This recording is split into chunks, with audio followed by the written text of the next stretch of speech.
السلام عليكم ورحمة الله وبركاته. الحمد لله نحمده ونستعينه ونستغفره ونعوذ بالله من شرور أنفسنا ومن سيئات أعمالنا، من يهده الله فلا مضل له ومن يضلله فلا هادي له، وأشهد أن لا إله إلا الله وحده لا شريك له، وأشهد أن محمدًا عبده ورسوله.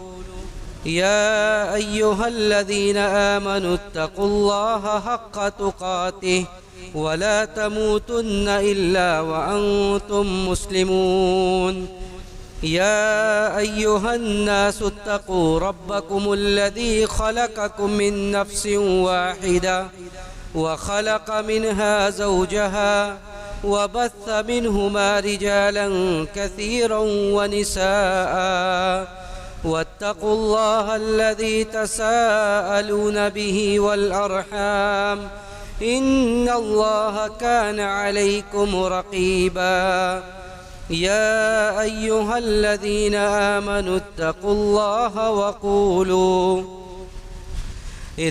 الله وقولوا قولا سديدا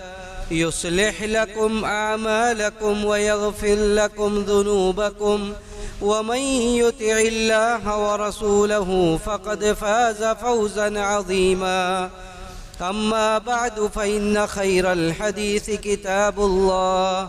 وخير الهدي هدي محمد صلى الله عليه وسلم، وشر الأمور محدثاتها، وكل محدثة بدعة، وكل بدعة ضلالة، وكل ضلالة في النار. فأعوذ بالله السميع العليم من الشيطان الرجيم. بسم الله الرحمن الرحيم. واذكر في الكتاب إبراهيم إنه كان صديقا نبيا. محترم صدر اجلاس، معزز علماء اکرام، معزز حاضرین، محترم بزرگوں، نوجوان احباب، عزیز ماؤں اور بہنوں، اللہ رب العزت والجلال کے فضل و کرم سے ہم سب اس دینی نشست میں جمع ہیں اللہ کے دین کی باتیں سننے کے لیے اور ان باتوں پر عمل کرنے کے لیے انشاءاللہ. لائق مبارکباد ہیں وہ لوگ جنہوں نے اس محفل کے انعقاد میں کسی بھی طرح کا تعاون کیا، اور لائق مبارکباد وہ لوگ بھی ہیں جو اس گرمی کی شدت کے باوجود اللہ کے اس گھر میں جمع ہیں اور اس نیت سے جمع ہیں کہ وہ دینی باتوں کو سنیں گے اور ان باتوں کو سن کر اس پر عمل کریں گے. ہم ایک مسلمان ہونے کی حیثیت سے اس بات پر یقین رکھتے ہیں کہ اللہ رب العزت والجلال نے اس روئے زمین پر ہم انسانوں کو پیدا کیا، بلکہ اس کائنات کو بسایا، جن و انس کو پیدا کیا، برپا کیا، اور اللہ سبحانہ وتعالیٰ کا مقصد صرف اور صرف یہ تھا کہ جناتوں اور انسانوں کی یہ جماعت صرف اور صرف اس کی عبادت کرے، اس کی بندگی کرے، اور اس کی عبادت اور بندگی میں کسی بھی طرح کی شرکت نہ ہو. اللہ سبحانہ وتعالیٰ نے جگہ جگہ قرآن مقدس کے اندر اور پیارے رسول نے حدیث مبارکہ کے اندر اس دعوت کی طرف اور اس مشن کی طرف رہنمائی فرمائی کہ ایک مسلمان اس روئے زمین پر زندگی جی رہا ہے تو وہ صرف اور صرف اس لیے زندہ ہے، وہ صرف اور صرف اس لیے سانسیں لے رہا ہے، اس کی ایک ایک سانسیں اس کے زندگی کا ایک ایک پل اس سے اس بات کا تقاضا کرتا ہے کہ وہ ان پلوں کو اللہ سبحانہ و تعالیٰ کی عبادت، اس کی اطاعت و بندگی میں صرف کرے۔ وَمَا خَلَقْتُ الْجِنَّ وَالْإِنسَ إِلَّا لِيَعْبُدُونَ مَا أُرِيدُ مِنْهُمْ مِنْ رِزْقٍ وَمَا أُرِيدُ أَنْ يُطْعِمُونَ۔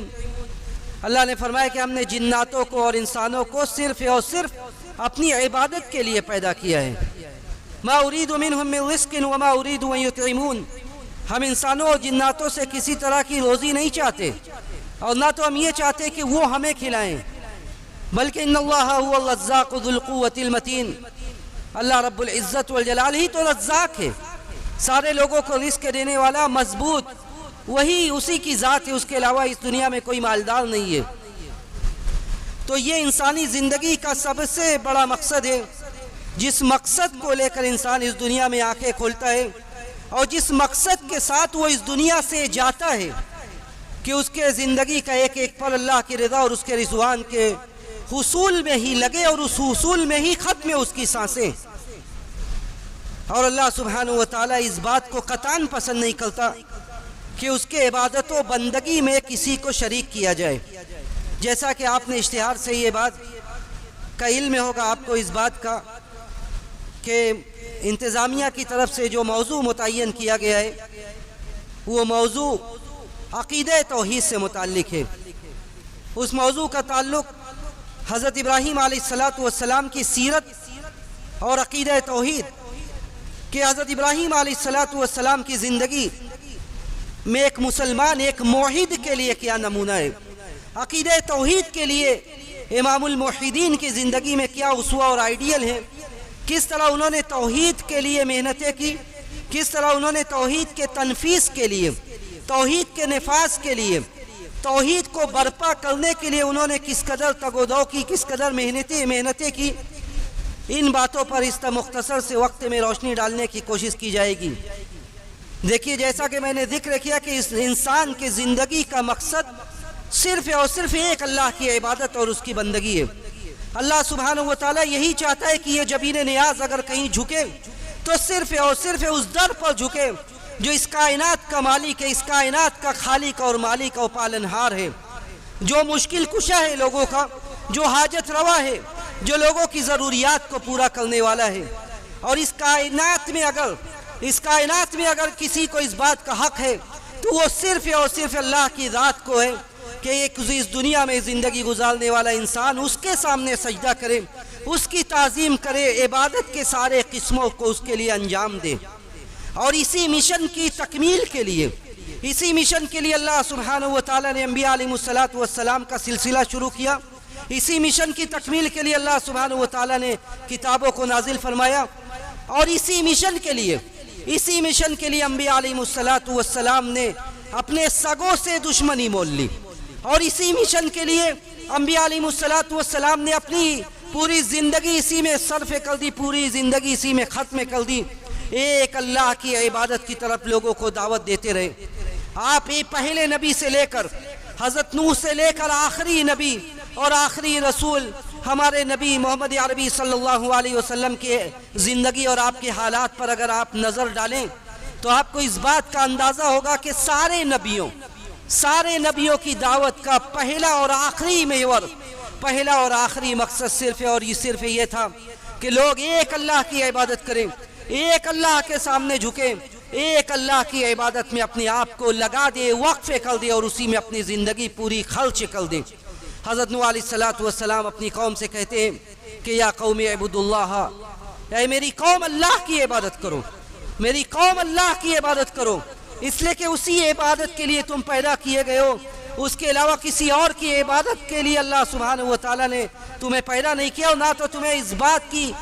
گنجائش دی ہے کہ تم اللہ کے علاوہ کسی اور کی عبادت کرو۔ اس کے بعد نبیوں کا سلسلہ چلتا ہے، سارے نبی آتے ہیں اپنی قوم سے یہی کہتے ہیں کہ میری قوم تم ایک اللہ کی عبادت کرو، بلکہ اللہ سبحانہ و تعالیٰ نے اس بات کا اعلان کر دیا کہ اتنے سارے نبیوں کو ہم نے بھیجا،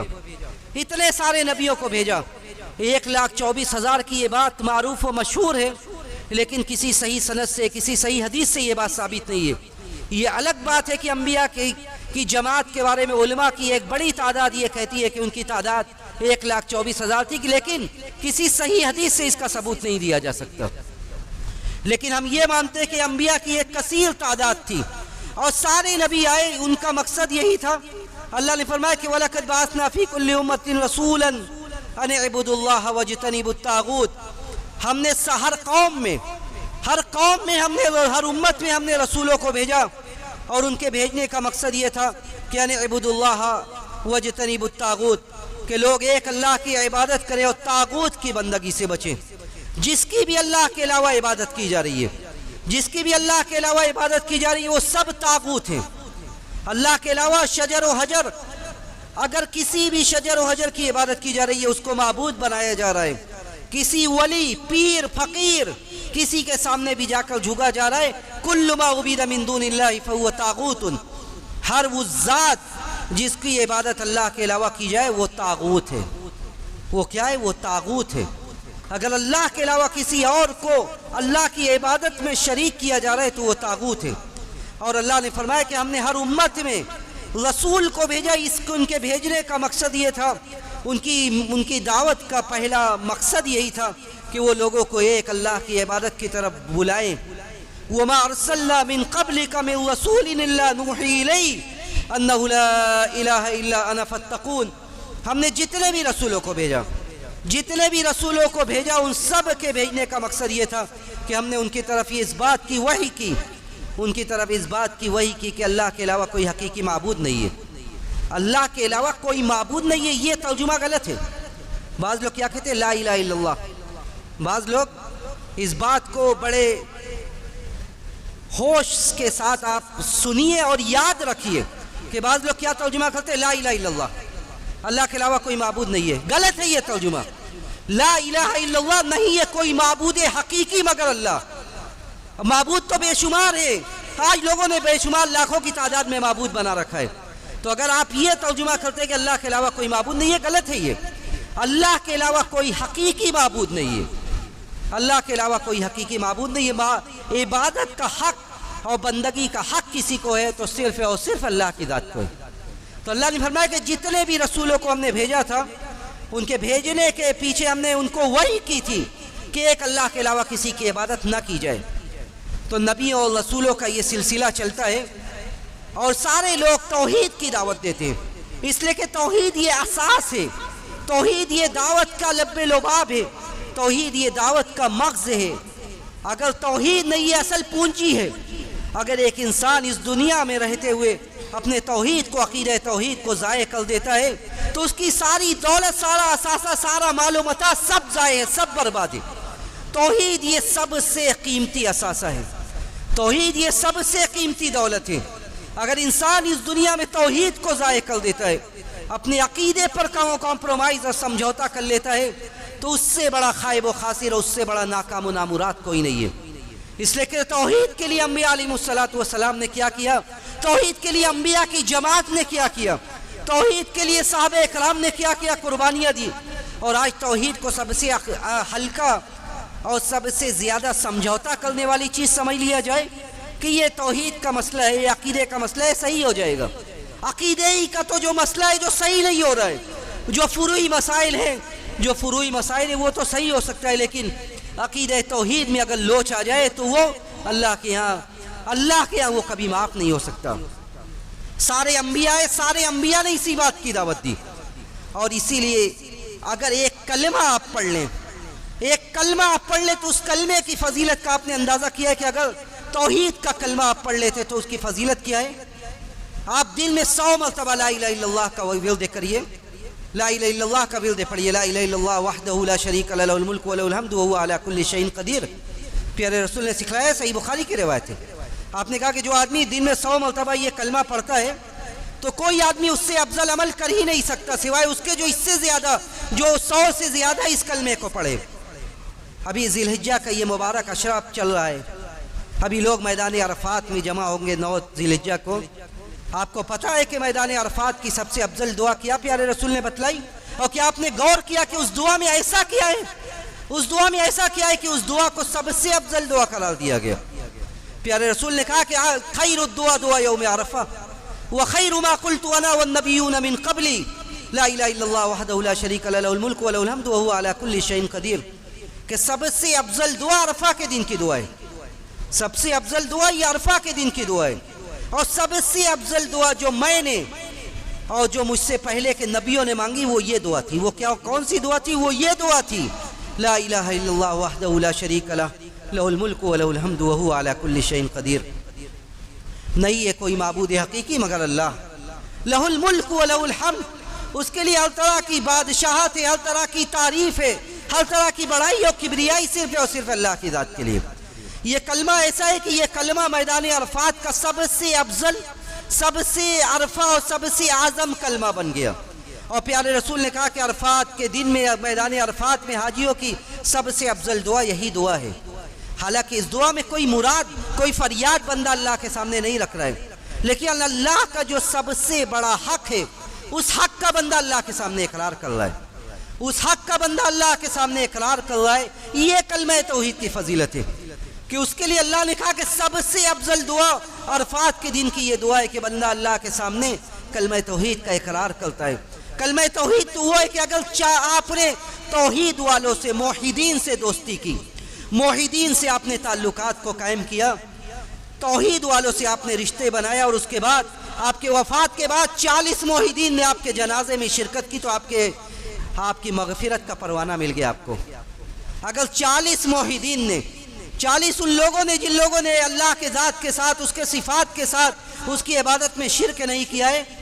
تو آپ کو مغفرت کا پروانہ مل گیا، آپ کی بخشش ہو گئی 40 موحدین نے اگر آپ کے جنازے میں شرکت کی۔ کلمہ توحید وہ ہے جس کے لیے انبیاء علیہ السلام کی پوری جماعت نے، اور انبیاء علیہ السلام میں ابو الانبیاء حضرت ابراہیم علیہ السلام نے توحید کے لیے کیا کیا؟ سب سے پہلے حضرت ابراہیم تھے کون؟ آج حضرت ابراہیم علیہ السلام کا ذکر کیوں کیا جا رہا ہے بار بار؟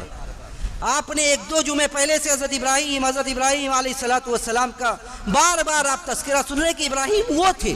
ابراہیم یہ تھے، ابراہیم ایسے تھے، ابراہیم ویسے تھے۔ ابراہیم کون تھے؟ ان کی سب سے خصوصی صفت کیا تھی جس کے لیے اللہ نے انہیں یاد کیا ہے؟ جب قوم و سماج ہر جگہ بت پرستی عام ہو جائے، جب قوم و سماج ہر جگہ برائی عام ہو جائے، تو کیا برائیوں کے شانہ بشانہ چلنا، برائی کرنے والوں لوگوں کے ساتھ اٹھنا بیٹھنا، یہ آپ کی اچھائی ہے، یا برائی والے لوگوں کو بائیکاٹ کرنا یہ آپ کی اچھائی ہے؟ اللہ نے فرمایا ان ابراہیم کان امۃ قانتا للہ حنیفا ولم یک من المشرکین شاکرا لانعمہ اجتباہ وہداہ الی صراط مستقیم۔ اللہ نے تعارف کرایا کہ ابراہیم کون تھے، کیوں ان کی سنت کو زندہ رکھنے کا حکم دیا گیا، کیوں یہ کہا گیا کہ تا قیامت تک سنت ابراہیمی کو زندہ رکھا جائے گا، اور قیامت تک جب تک اس دنیا میں ایک اللہ کو یاد کرنے والے لوگ ہوں گے اس وقت قربانی کے نام پر ابراہیم کو یاد کیا جائے گا۔ اللہ نے فرمایا کہ ان ابراہیم کان امۃ، ابراہیم اکیلی ذات، لیکن ابراہیم پوری امت کے برابر تھے، پوری امت کے برابر ابراہیم کی شخصیت تھی۔ اللہ نے کیا بہترین تعارف کرایا کہ ابراہیم وہ تھے جو اکیلے ہوتے ہوئے بھی پوری امت کا درجہ رکھتے تھے، قانتا للہ حنیفا، وہ اللہ کے مطیع و فرما بردار تھے۔ اللہ نے جب بھی زندگی کے جس موڑ پر، زندگی کے جس وقت جس بات کا حکم دیا اس بات پر سر تسلیم خم کر دینے والے ابراہیم تھے، یہاں تک کہ اولاد کا مطالبہ کر دیا اللہ نے، اور یہ کہہ دیا کہ اپنے لخت جگر نور نظر کو میرے لیے قربان کر دو۔ اس سے بھی ابراہیم پیچھے نہیں ہٹے، اس سے بھی ابراہیم پیچھے نہیں ہٹے۔ تو ابراہیم قانتا للہ حنیفا، ابراہیم اللہ کے مطیع و فرما بردار تھے، حنیف تھے۔ وہ جگہ جگہ اللہ نے کہا کہ ابراہیم حنیف تھے، توحید کے لیے سیدھے راستے پر چلنے کے لیے انہوں نے سارے لوگوں کے راستے سے علیحدگی اختیار کر لی۔ حنیف کا مطلب ہوتا ہے جو راستہ ہے اس سے مائل ہو جانا۔ ضروری نہیں ہے کہ ہمیشہ جس راستے پر لوگ چل رہے ہیں وہی راستہ حق ہے، ضروری نہیں ہے کہ ہمیشہ جس راستے پر جمع غفیر چل رہی ہے، کثرت سے لوگ چل رہے ہیں وہی راستہ حق ہے، بلکہ یہ ہو سکتا ہے اور یہ ہو رہا ہے کہ جس راستے کو اکثریت نے اختیار کیا ہے، جس راستے پر جمع غفیر چل رہی ہے، جس راستے پر ساری دنیا جہاں چل رہی ہے، وہ راستہ بسا اوقات جہنم کی طرف لے جانے والا ہے۔ اور ابراہیم نے جس قوم کے لوگوں کے بیچ میں آنکھیں کھولی، جن لوگوں کے بیچ میں ابراہیم نے آنکھ کھولی، وہ لوگ وہ تھے جن کے رگ و ریشے میں بت پرستی رچ گئی تھی، بس گئی تھی۔ ان کی صبح و شام بتوں کے ساتھ ہوتی تھی، ان کی صبح و شام اللہ کے حقوق تلفی، اللہ کے حقوق میں حق تلفی کرتے ہوئے ہوتی تھی۔ اللہ نے کہا کہ ان ابراہیم کان امۃ قانتا للہ حنیفا ولم یک من المشرکین، وہ مشرکوں میں سے نہیں تھے، ابراہیم مشرکوں میں سے نہیں تھے، بلکہ ابراہیم امام الموحدین تھے، ابراہیم امام الموحدین تھے۔ اگر توحید کو دیکھنا ہے تو ابراہیم علیہ السلام کی زندگی میں دیکھو۔ اللہ نے فرمایا کہ ما کان ابراہیم یہودیا ولا نصرانیا ولکن کان حنیفا مسلما، ابراہیم نہ تو یہودی تھے نہ نصرانی تھے۔ آج چاہے دنیا میں ان کے بارے میں جو بھی کہا جائے کہ ابراہیم یہودی تھے، کوئی کہہ رہا ہے کہ ابراہیم یہودی تھے، کوئی کہہ رہا ہے کہ ابراہیم نصرانی تھے، قرآن اس بات کی شہادت دے رہا ہے کہ ابراہیم ما کان ابراہیم یہودیا ولا نصرانیا ولکن کان حنیفا مسلما، بلکہ ابراہیم ملت حنیفیہ پر تھے۔ ابراہیم سارے لوگوں سے کٹ کر ایک اللہ کے دین پر عمل کرنے والے تھے، توحید کا جو راستہ ہے اس راستے پر وہ چلنے والے تھے۔ وَلَمْ يَكُ مِنَ الْمُشْرِكِينَ، وہ مشرکوں میں سے نہیں تھے۔ بزرگوں دوستو، توحید حضرت ابراہیم علیہ السلام کو اس بات کا اندازہ تھا کہ اگر توحید چھوٹ گئی تو سارے اعمال بیکار ہیں۔ اگر توحید چھوٹ گئی تو آپ چاہے دنیا جہاں میں جتنا اچھا کام کر لیں، جتنا رفاہی کام کر لیں، جتنا حاجیوں کی خدمت کر لیں، سارے اعمال قیامت کے دن آپ کے منہ پر اٹھا کر مال دیا جائے گا۔ پیارے رسول کے زمانے میں حضرت عائشہ رضی اللہ تعالیٰ عنہ کے خاندان کا ایک شخص تھا، بنو تیم۔ حضرت عائشہ بنو تیم سے تعلق رکھتی تھی۔ بنو تیم سے تعلق رکھنے والا ایک بندہ تھا عبداللہ ابن جدعان۔ عبداللہ ابن جدعان بڑا اچھا آدمی تھا، اپنے زمانے کا بڑا رفاہی کام کو کرنے والا تھا۔ وہ حاجیوں کو پانی پلاتا تھا، حاجیوں کو ستو کھلاتا تھا، جو کچھ کر سکتا تھا سب حاجیوں کے لیے کرتا تھا۔ حضرت عائشہ کے دماغ میں سوال آیا، اللہ کے رسول سے کہا کہ اللہ کے رسول ذرا یہ بتلائیے کہ عبداللہ ابن جدعان کو جو اتنا اچھا کام وہ کرتا تھا، کیا اس کا یہ اچھا کام اس کو فائدہ پہنچائے گا؟ کیا مرنے کے بعد عبداللہ ابن جدعان جو مر چکا ہے، کیا اس کو اس کا یہ عمل فائدہ پہنچائے گا؟ پیارے رسول نے کہا لا، نہیں، کیونکہ لَأَنَّهُ لَمْ يَقُلْ يَوْمًا رَبِّ اغْفِرْ لِي خَطِيئَتِي يَوْمَ الدِّينِ، کیونکہ اس نے کبھی یہ نہیں کہا کہ اللہ، اے رب اغفر لی خطیئتی یوم الدین، اے اللہ جو تو بدلے کا دن ہے، مجھے بدلے کے دن، قیامت کے دن تو مجھے معاف کر دے۔ اسے قیامت کے دن جزا و سزا کا یقین نہیں تھا، وہ اللہ کو ایک معبود، ایک رب نہیں مانتا تھا، اس لیے اس کا یہ سارا عمل آئے گا وہ بیکار ہو گیا، اس لیے کہ توحید اس کے پاس نہیں تھی۔ ابراہیم علیہ السلام کے بارے میں اللہ نے کہا کہ وہ امام الموحدین تھے۔ ابراہیم علیہ السلام نے کیا کیا، ان کی زندگی دیکھی۔ اور آج اگر کوئی مصائب و مشکلات میں، کوئی ایسے گھر میں جہاں توحید کا علم بردار کوئی نہیں ہے، کوئی ایسے سماج میں جہاں توحید پر چلنے والا کوئی نہیں ہے، کوئی ایسے لوگوں کے بیچ میں ہے جہاں آپ کے توحید کا ساتھ دینے والا کوئی نہیں ہے، تو آپ کے زندگی میں اسوہ اور آئیڈیل ابراہیم علیہ السلام کے زندگی میں قد كانت لكم اسوة حسنة في ابراہیم والذین آمنوا معه، ہمارے لیے، تمہارے لیے، ہم سب کے لیے بہترین اسوہ، بہترین آئیڈیل، بہترین نمونہ ابراہیم علیہ السلام کی زندگی میں، جب پوری قوم مخالف تھی، پوری قوم سے خطاب و مخاطب ہوتی ہے اور کہتے ہیں کہ اے میری قوم، وَإِبْرَاهِيمَ إِذْ قَالَ لِقَوْمِهِ، ذرا یاد کرو ابراہیم علیہ السلام کو، اذ قال لقوم اعبدوا اللہ، جب انہوں نے اپنی قوم سے کہا کہ اللہ کی عبادت کرو، اللہ کی عبادت کرو، اگر تمہارے پاس عقل ہے، ذالکم خیر لکم ان کنتم تعلمون، اگر تمہارے پاس عقل ہے، تم جانتے ہو، تو یہی تمہارے لیے بہتر ہے۔ اگر تمہارے پاس عقل ہے تو تم عنقریب جان لو گے کہ اگر اللہ کی عبادت کا ساتھ چھوٹ گیا تو دنیا بھی تباہ، آخرت بھی تباہ۔ انہوں نے کہا کہ انما تعبدون من دون اللہ اوثانا۔ ابراہیم علیہ السلام اپنی قوم کو کیسے سمجھا رہے ہیں، سنیے اور اندازہ کیجئے۔ قرآن نے ایک دو جگہ نہیں بلکہ قرآن نے مسلسل اور کئی آیات میں ابراہیم علیہ السلام کا تذکرہ کیا۔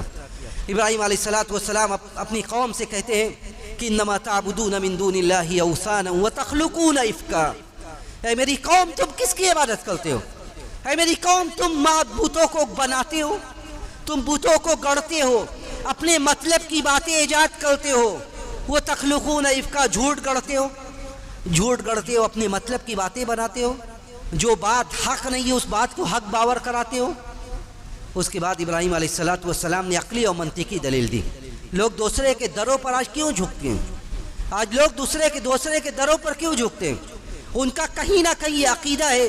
کہ ہم اس در پر جھکیں گے، ہمارے لیے یہ بھی راضی کہ ہمارے لیے وہ بھی راضی کہ ہم اس در پر جھکیں گے تو یہاں سے بھی روزی ملے گی، اس در پر جھکیں گے وہاں سے بھی روزی ملے گی۔ ابراہیم علیہ السلام عقلی اور منطقی حساب سے قائل کرنے کی کوشش کرتے ہو، کہتے ہیں کہ ان الذین تعبدون من دون اللہ لا یملکون لکم رزقا فابتغوا عند اللہ الرزق واعبدوہ۔ ابراہیم علیہ السلام اپنی قوم سے کہتے ہیں کہ ان الذین تعبدون من دون اللہ، جس کی تم اللہ کے علاوہ عبادت کرتے ہو، جو سوچ کر تم عبادت کرتے ہو کہ یہ تمہیں رزق دیں گے، ان الذین تعبدون من دون اللہ لا یملکون لکم رزقا، یہ تمہارے رزق کے مالک نہیں ہیں، یہ تمہارے رزق کے مالک نہیں ہے، تو کہاں ہے رزق؟ فابتغوا عند اللہ الرزق واعبدوہ، تم اللہ کے پاس رزق تلاش کرو، اللہ کے پاس رزق تلاش کرو، اسی کی عبادت کرو، جس کا کھاؤ اس کی گاؤ۔ یہ کون سا عدل و انصاف ہے کہ ہم کھائیں کسی اور کا اور عبادت کریں کسی اور کی، کھائیں کسی اور کا اور سجدہ کریں کسی اور کے لیے، کھائیں کسی اور کا اور عبادت کریں کسی اور کی۔ اللہ نے کہا کہ جس کی کھاؤ، جس کا کھاؤ اس کی گاؤ۔ فابتغوا عند اللہ الرزق واعبدوہ واشکروا لہ، اس کا شکر ادا کرو، اسی کی شکر گزاری کرو، الیہ ترجعون، اسی کی طرف تم لوٹائے جاؤ گے۔ ابراہیم علیہ السلام نے اپنی قوم کو قائل کرنے کی کوشش کی، اپنی قوم سے کہا کہ عبادت کس کی کرتے ہو؟ یہ بت جس کو تم خود بناتے ہو پھر اسی کی عبادت کرنے لگتے ہو۔ دوسری آیات میں اللہ سبحانہ وتعالیٰ نقل کرتا ہے ابراہیم علیہ السلام کا، اندازہ کیجئے کہ ایسے سماج میں اور ایسے گھر میں پیدا ہوتے ہیں کہ صرف سماج اور سوسائٹی اور اجنبی نہیں، بلکہ سگا باپ جو سہارا ہوتا ہے، جو باپ سہارا ہوتا ہے، بسا اوقات انسان کے عقیدے کی، اس کے دین کی حفاظت کرنے والا بنتا ہے، وہ باپ بتوں کو بناتا ہے، بتوں کی عبادت کرتا ہے۔ پہلے اپنی قوم سے کہتے ہیں کس کی عبادت کرتے ہو، کس کی عبادت کرتے ہو؟ کہا قوم کے لوگ کہتے ہیں کہ ہم نعبد اصناما فنظل لها عاکفین، ہم بت بناتے ہیں، بتوں کی عبادت کرتے ہیں، اسی کے مجاور بنے بیٹھے رہتے ہیں ہم۔ کہا کہ بت بناتے ہیں، بتوں کے سامنے ہی ہم دن بھر بیٹھے رہتے ہیں۔ ابراہیم علیہ السلام نے کہا کہ اچھا هل يسمعونکم استدعون، اچھا تو اب یہ بتلاؤ کہ جس بت پر تم بیٹھے رہتے ہو ہر وقت، هل يسمعونکم استدعون، جب تم پکارتے ہو تو کیا سنتے بھی ہو؟ او ينفعونکم او یضرون، کیا وہ نفع و نقصان بھی تمہیں پہنچاتے ہیں؟ کیا جب تم کچھ پکارتے ہو، تم مصیبت میں ہوتے ہو تو کیا تمہیں نفع پہنچاتے ہو؟ یا جب تم مشکلات میں ہوتے تو کیا وہ تمہارے لیے مشکل کشا بھی بنتے ہیں؟ هل ينفعونکم او یضرون، وہ سب حیران و پریشان۔ آخر میں کہتے ہیں، دوسری آیات میں اللہ نے ذکر کیا، کہتے ہیں کہ بل وجدنا علیہا آبانا، ہم لوگوں کو ان سارے سوالات کا جواب نہیں، یہ سارے سوال مت ہم سے کرو، ہم سے اس طرح کے سوالات مت کرو، بلکہ ہم تو اپنے باپ داداؤں کو ہم نے یہ کرتے ہوئے پایا ہے، ہم نے اپنے باپ داداؤں کو یہ کرتے ہوئے پایا ہے، ہم بھی یہی کر رہے ہیں۔ آج بھی آخری جواب یہی ہے۔ آپ جب کسی کو عقلی اور منطق کے حساب سے توحید پر لے آنے کی کوشش کرتے ہیں، آپ اس سے کہتے ہیں کہ جس کے لیے تم دن و رات اپنی برباد کیے ہوئے ہو، جس کے لیے تم اللہ کی عبادت کو چھوڑ کر جا کر اس کے پاس، اس کے در پر تم اپنے جبین نیاز کو رسوا کر رہے ہو، اور وہ تمہارے نفع و نقصان کا مالک نہیں ہے، جب آپ اسے عقلی و منطقی حساب سے قائل کرنے کی کوشش کرتے ہیں تو آخر میں وہ یہی کہتا ہے اور وہ یہی کہے گا، اور تا قیامت کی صبح تک اس کا جواب یہی ہوگا کہ ہم نے اپنے باپ داداؤں کو یہی کرتے ہوئے پایا ہے، ہم نے اپنے باپ داداؤں کو یہی کرتے ہوئے پایا ہے، کیونکہ اس کا ان کے پاس کوئی جواب نہیں ہے۔ ابراہیم علیہ السلام کی قوم نے بھی یہی کہا۔ اچھا، یہاں ایک بات علمی بات ہے جو سمجھتے ہوئے ہمیں آگے بڑھنا ہے کہ ساری قومیں، بلکہ علماء نے اس بات کا دعویٰ کیا کہ اس دنیا میں جتنی بھی قومیں آئیں توحید کی 3 قسمیں تھیں، توحید ربوبیت، توحید الوہیت اور توحید اسماء و صفات۔ لیکن جتنی بھی قومیں آئیں وہ ساری قومیں توحید ربوبیت کی قائل تھی، وہ ساری قومیں اللہ کو رب مانتی تھی، وہ ساری قومیں اس بات کا اقرار کرتی تھی کہ اس کائنات کو بنانے والا، اس دنیا میں نظام کو چلانے والا یہ سب اللہ ہی ہے۔ لیکن اس کے بعد بھی ان کا عقیدہ یہ تھا کہ عبادت ڈائریکٹ نہیں کیا جا سکتا، بلکہ عبادت کے لیے بہت سارے زینے کی ضرورت ہے، بہت سارے سیڑھیوں کی ضرورت ہے، بڑے سفارشیوں کی ضرورت ہے، بڑے اولیاء و صلحاء کی ضرورت ہے۔ تو اس کے لیے طرح طرح کے راستے لوگوں نے نکالے۔ ابراہیم علیہ السلام کی قوم بھی ایسی تھی، اور اسی لیے کئی ایک بڑے عالم، علامہ ابن تیمیہ، عبد الرحمن ابن یحییٰ المعلمی، لوگوں نے ذکر کیا کہ ابراہیم علیہ السلام نے جب ان کو قائل کیا تو ابراہیم علیہ السلام نے کہا کہ جس کی تم عبادت کرتے ہو تم سب کو چھوڑ دو، لیکن تم سب کو چھوڑ کر اللہ رب العالمین کی عبادت کرو۔ اور رب العالمین کا لفظ قرآن نے استعمال کیا۔ ابراہیم علیہ السلام نے کہا کہ تم سب کو چھوڑ دو الا رب العالمین، سوائے جو سارے جہاں کا پالنہار ہے اس کی عبادت کرو، میں اسی کو مانتا ہوں۔ ابراہیم نے کہا کہ میں اسی کو مانتا ہوں۔ ابراہیم علیہ السلام کی قوم اب وہ یہ سوچ رہی کہ ابراہیم کچھ زیادہ ہی آپا کھو رہا ہے، یہ ابراہیم کچھ زیادہ ہی سمجھا رہا ہے۔ اپنے باپ سے کہتے ہیں کیا بہترین انداز ہے۔ سورہ مریم میں اللہ سبحانہ و تعالیٰ نے بہترین ایک باپ کا ادب اور جو لطف ہو سکتا ہے ان سارے آداب کو ملحوظ رکھتے ہوئے ابراہیم علیہ السلام نے اپنے باپ سے کیا کہا۔ اللہ نے فرمایا وَاذْكُرْ فِي الْكِتَابِ إِبْرَاهِيمَ إِنَّهُ كَانَ صِدِّيقًا نَبِيًّا إِذْ قَالَ لِأَبِيهِ يَا أَبَتِ لِمَ تَعْبُدُ مَا لَا يَسْمَعُ وَلَا يُبْصِرُ وَلَا يُغْنِي عَنْكَ شَيْئًا۔ اللہ نے فرمایا کہ وَاذْكُرْ فِي الْكِتَابِ إِبْرَاهِيمَ، اس کتاب میں، اس قرآن میں ابراہیم کا بھی ذکر کرو، وہ سچے نبی تھے۔ اذ قال لأبیہ یا ابت لما تعبد ما لا يسمع، انداز دیکھیں، اپنے ابا سے کہہ رہے، اپنے والد سے کہہ رہے یا ابت لما تعبد ما لا يسمع، کہ ابا جان آپ ایسی ذات کی، ایسی ہستیوں کی کیوں عبادت کرتے ہیں؟ ما لا يسمع ولا يبصر، جو نہ سنتا ہے نہ دیکھتا ہے، ولا يغني عنك شيئا، اے ابا جان وہ کسی بھی چیز کا اختیار نہیں رکھتا ہے۔ یا ابت انی قد جاءنی من العلم ما لم یاتک فاتبعنی اہدک صراطا سویا، اے ابا جان میرے پاس علم آیا ہے، میرے پاس جانکاری ہے، مجھے اللہ نے علم سے نوازا ہے، تو میری اتباع کیجئے، میری بات مانیے، میں آپ کو سیدھے راستے پر لے چلوں گا، میں آپ کو جنت تک پہنچا دوں گا۔ باپ کی فکر دیکھیے، کہہ رہے یا ابت انی قد جاءنی من العلم ما لم یاتک فاتبعنی، کہ ابا جان اگر آپ اس کے بعد کہہ رہے ہیں کہ اے ابا جان یا ابت لا تعبد الشیطان ان الشیطان کان للرحمن عصیا، کہ ابا جان شیطان کی بات نہ مانیے، شیطان کی بات نہ مانیے۔ ایک بیٹا اپنے باپ کو کس قدر ادب کے ساتھ دین حق کی طرف بلا رہا ہے کہ ابا جان شیطان کی بات مت مانیے، ان الشیطان کان للرحمن عصیا، شیطان تو رحمان کا کھلا نافرمان ہے۔ لیکن باپ کی سخت دلی دیکھیے، باپ کی سخت دلی دیکھیے، باپ کہہ رہا ہے کہ قال اراغب انت عن آلہتی یا ابراہیم لئن لم تنتہی لارجمنک واہجرنی ملیا، کہہ رہا ہے کہ ابراہیم لئن لم تم مجھے میرے معبودوں سے دور کر رہے ہو، تم مجھے میرے معبودوں سے دور کر رہے ہو، تم یہ چاہ رہے ہو کہ میں اپنے معبودوں کو چھوڑ دوں۔ لئن لم، اگر اب بھی تم باز نہیں آؤ گے، اگر اب بھی تم باز نہیں آؤ گے تو میں تمہیں سنگسار کر دوں گا، پتھروں سے ماروں گا، پتھروں سے مرواؤں گا۔ یہ باپ کی سنگ دلی دیکھیے، ایک طرف بیٹا کہہ رہا ہے کہ یا ابت انی قد جاءنی من العلم، اے ابا میرے پاس علم ہے، میری بات مان لیجیے، میں آپ کو جنت کی طرف لے کے چلوں گا۔ اے ابا شیطان کی بات مت مانیے، آپ کی دنیا اور آخرت تباہ ہو جائے گی۔ اور دوسری طرف باپ کہہ رہا ہے کہ قال اراغب انت عن آلہتی یا ابراہیم لئن لم تنتہی لارجمنک واہجرنی ملیا۔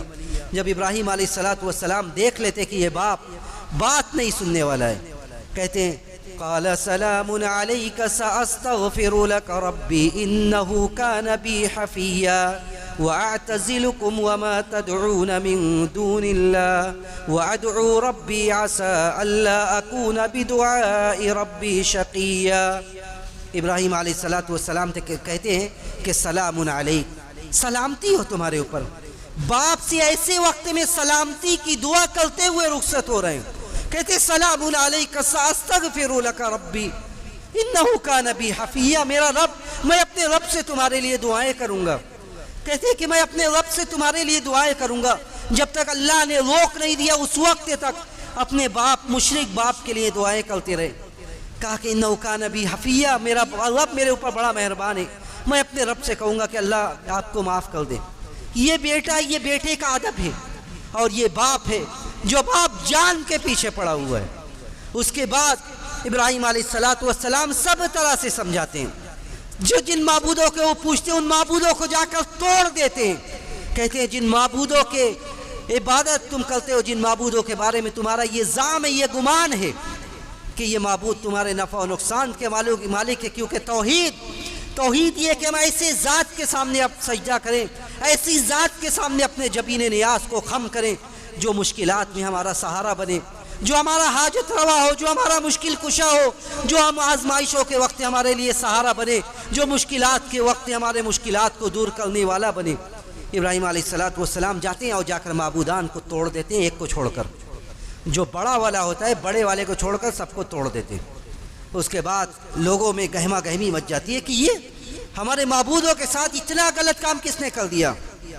کہتے قالوا سمعنا فتى يذكرهم يقال له ابراہیم، کہتے ہیں ایک نوجوان کو سنا ہے، کچھ لوگ کہتے ہیں کہ ایک نوجوان کو سنا ہے جس کو ابراہیم کہا جاتا ہے،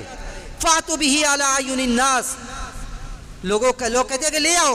اس کو لوگوں کے سامنے، پوچھا جائے کہ اس نے ایسا کیوں کیا ہے۔ ابراہیم علیہ السلام نے کہتے ہیں کہ قال بل فعله كبيرهم هذا فاسألوهم إن كانوا ينطقون، جو بڑا ہے جس کو ہم نے چھوڑ دیا اس سے پوچھو، جو بڑا ہے جو جس کو ہم نے چھوڑ دیا اس سے پوچھو کہ اس نے کیوں توڑ دیا، اسی نے توڑا ہے۔ بل فعله كبيرهم، اب وہ بولے تب نہ بتلائے کہ اس نے کیا ہے، کس نے کیا ہے۔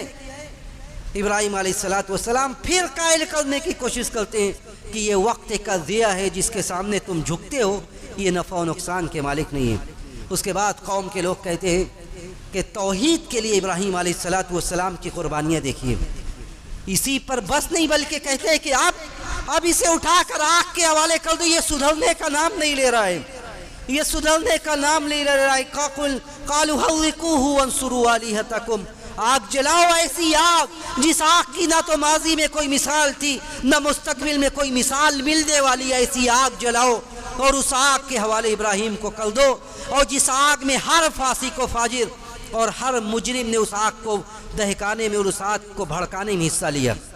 اس کے بعد وقت آتا ہے ابراہیم کو لا کر اس آگ کے حوالے کر دیا جاتا ہے۔ ابراہیم کہتے ہیں حسبی اللہ و نعم الوکیل، کہ اللہ کافی ہے۔ ایک جو توحید والا بندہ ہوتا ہے، جو موحد ہوتا ہے،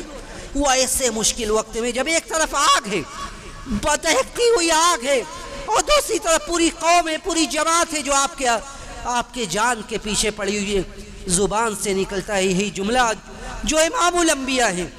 آج جس سنت ابراہیمی کو زندہ کرنے کا حکم دیا گیا، ان کے توحید کا عالم دیکھیے، ان کے دل کا جذبہ دیکھیے کہ ایسے وقت میں جب آگ ہے،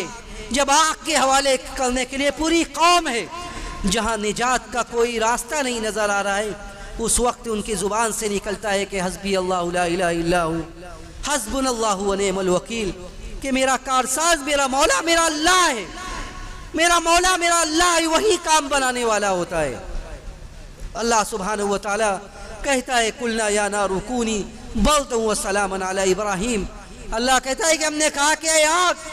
تو ٹھنڈی اور سلامتی والی ہو جا میرے خلیل کے لیے، میرے خلیل کے لیے تو ٹھنڈی بھی ہو جا اور سلامتی والی ہو جا۔ وہاں سے ابراہیم کو نکالا جاتا ہے، اس آگ، اس بھڑکتی ہوئی دہکتی ہوئی آگ سے نکالا جاتا ہے، لیکن ابراہیم علیہ السلام کی ایک اور آزمائش سامنے کھڑی ہوتی ہے۔ اب یہ اندازہ ہو جاتا ہے کہ یہ قوم، یہ شہر، یہ بستی، یہ سرزمین جہاں ہم نے آنکھیں کھولی، جہاں ہمارے باپ بھی ہیں، ہمارے اعزاء و اقربا بھی ہے، جہاں ہماری بھائی بہن سب ہیں، لیکن یہ بستی اور یہ بستی والے اب ہمیں رہنے والے نہیں ہیں۔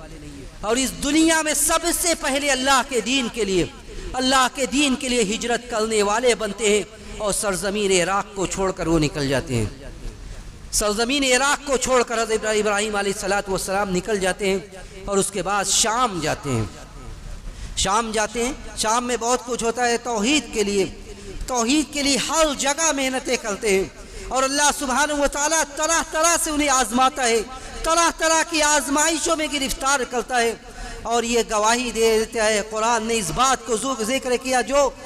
1450 سال سے پڑھا جا رہا ہے اور ہمیشہ پڑھا جائے گا کہ ابراہیم وہ تھے جو ہر آزمائش میں کامیاب ہو گئے۔ یہاں تک کہ اس کے بعد ابراہیم علیہ السلام کا بڑا کار ہے، بڑا کام، بڑا نمایاں کام یہ تھا کہ اس کے بعد ابراہیم علیہ السلام دوسری شادی کرتے ہیں۔ پہلی شادی سارہ سے کرتے ہیں، اس کے بعد دوسری شادی ہاجر سے کرتے ہیں۔ ان کو لے جا کر ایسی سرزمین پر آباد کر دیتے ہیں جو سرزمین بے آب ہو گیا تھی، جس زمین میں سہولیات زندگی نہیں تھی۔ وہاں جا کر ابراہیم علیہ السلام اپنے بیٹے اسماعیل اور اپنے بیوی ہاجر کو لے جا کر آباد کر دیتے ہیں اور کہتے ہیں کہ ربنا انی اسکنت من ذریتی بواد غیر ذی زرع عند بیتک المحرم، کہ اللہ میں نے اپنے بیوی اور اپنے بیٹے کو لے کر ایسی جگہ پر آباد کر دیا ہے جہاں پر کچھ نہیں ہے، جو ابھی آب ہو گیا ہے، جہاں پر کچھ نہیں ہے، ایسی جگہ پر لا کر ہم نے اپنے بیٹے اور اپنی بیوی کو آباد کر دیا ہے۔ ربنا لیقیموا الصلاۃ، اس سے پہلے خانہ کعبہ کی تعمیر کی جاتی ہے۔ یہ اس دنیا میں توحید کی سب سے بڑی علامت ہے۔ آج اس دنیا میں توحید کی سب سے بڑی علامت یہ اللہ کا گھر ہے۔ ان اول بیت وضع للناس للذی ببکۃ مبارکا وہدی للعالمین، اس دنیا میں سب سے پہلا گھر جو ایک اللہ کی عبادت کے لیے تعمیر کیا گیا وہ یہی بیت اللہ تھا۔ وَإِذْ يَرْفَعُ إِبْرَاهِيمُ الْقَوَاعِدَ مِنَ الْبَيْتِ وَإِسْمَاعِيلُ رَبَّنَا تَقَبَّلْ مِنَّا إِنَّكَ أَنْتَ السَّمِيعُ الْعَلِيمُ۔ اس باپ بیٹے نے توحید کے لیے اپنی پوری زندگی وقف کر دی۔ ایسی جگہ پر جاتے ہیں مکہ جا کر خانہ کعبہ کی اینٹوں کو اٹھا رہے ہیں۔ وَإِذْ يَرْفَعُ إِبْرَاهِيمُ الْقَوَاعِدَ مِنَ الْبَيْتِ وَإِسْمَاعِيلُ، ابراہیم اور ان کے بیٹے صاحبزادے اسماعیل خانہ کعبہ کی دیواروں کو اٹھا رہے ہیں اور اللہ سے یہ دعا کر رہے ہیں کہ اللہ قربان جائیے اور پل بھر کے لیے تنہائی میں بیٹھ کے سوچئے کہ ایک بندہ اس روز زمین پر ایک اللہ کا نام لینے والا اکیلا بندہ، اور وہ اینٹوں کو اٹھا رہا ہے اور کہہ رہا ہے ربنا تقبل منا، کہ اللہ تو مجھ سے میرے اس عمل کو قبول کر لے، تو مجھ سے میرے اس عمل کو قبول کر لے، انک انت السمیع العلیم، اللہ تو سننے والا ہے۔ خانہ کعبہ کی تعمیر ہو رہی ہے اور یہ توحید کا سب سے بڑا نمایاں کام تھا کہ ایک اللہ کی عبادت کے لیے ایک مستقل گھر بنایا جا رہا ہے جو ایک اللہ کی عبادت کا عظیم شاہکار ہوگا، اور تا قیامت جو ایک اللہ کی عبادت کرتی ہے وہ اس گھر کی طرف رخ کر کے اللہ کی عبادت کریں گے۔ اور ایک خاص موسم میں دنیا جہاں سے مال و منال و دولت و ثروت کو خرچ کر کے لوگ مکہ مکرمہ میں پہنچیں گے اور ایک اللہ کی عبادت کے لیے اس گھر پر جا کر عبادتوں کو انجام دیں گے۔ تو حضرت ابراہیم علیہ السلام کی زندگی کے کتنے پہلوؤں کو اجاگر کیا جائے جہاں توحید کے لیے، ایک اللہ کی عبادت کے لیے انہوں نے قربانیاں دی اور پوری زندگی اسی توحید کے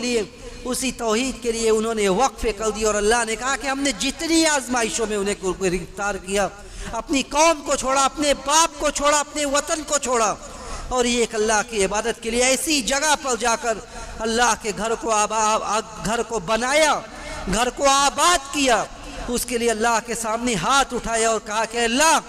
میں نے اس گھر کو تیری عبادت کے لیے بنایا ہے، اللہ میں نے اس گھر کو تیری عبادت کے لیے بنایا ہے،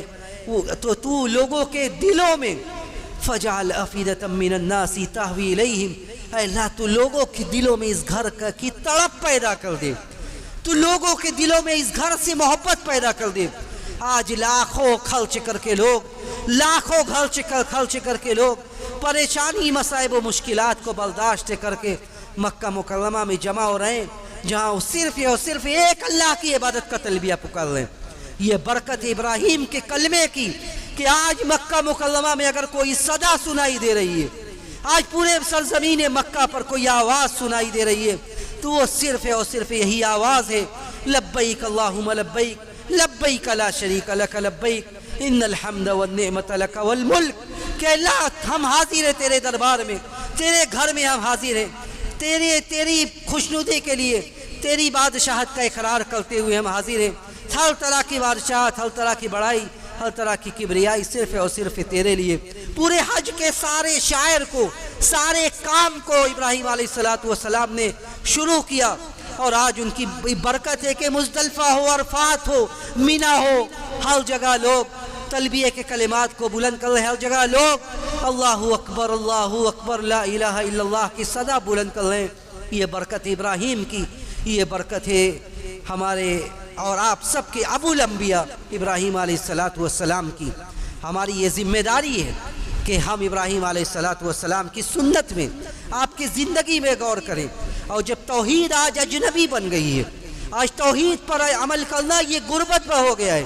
آج توحید پر عمل کرنے والے تھوڑے ہو گئے اس دنیا میں، اس وقت ہم ابراہیم علیہ السلام کی سیرت کو پڑھیں، غور کریں کہ ابراہیم علیہ السلام نے کیا کہا تھا۔ اللہ نے کہا کہ قد کانت لکم اسوۃ حسنۃ فی ابراہیم والذین آمنوا معہ، تمہارے لیے ابراہیم کی زندگی میں اسوہ و نمونہ ہے۔ جب انہوں نے اور ان کے ساتھی جو تھے ان لوگوں نے یہ کہا اذ قالوا لقومہم انا براء منکم ومما تعبدون من دون اللہ،